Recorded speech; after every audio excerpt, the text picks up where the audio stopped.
चलिए मित्रों, अब हम अपने अगले मंत्र पर चलते हैं।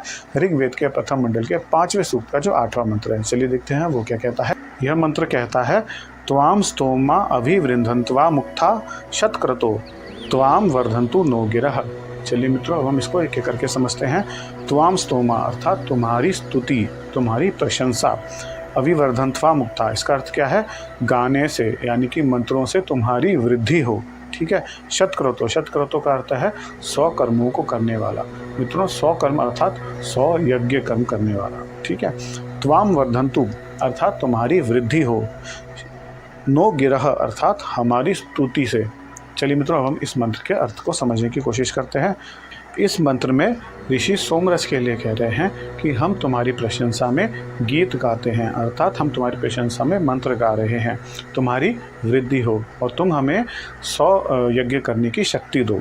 इस मंत्र में ऋषि वनस्पतियों के रस की शक्ति अर्थात वनस्पतियों की शक्ति का बखान कर रहे हैं।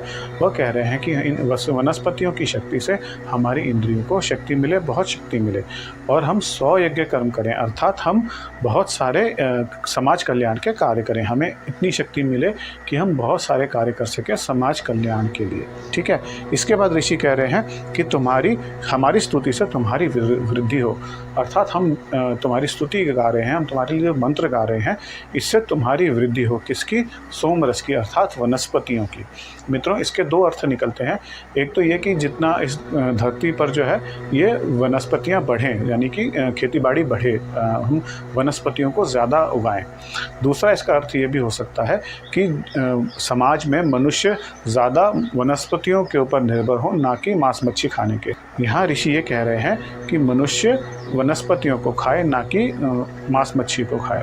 तो इसलिए ये कह रहे हैं कि वनस्पतियों की वृद्धि हो। हमारे मंत्रों से लोगों को हमारे मंत्रों के द्वारा तुम्हारे महत्व का पता चले।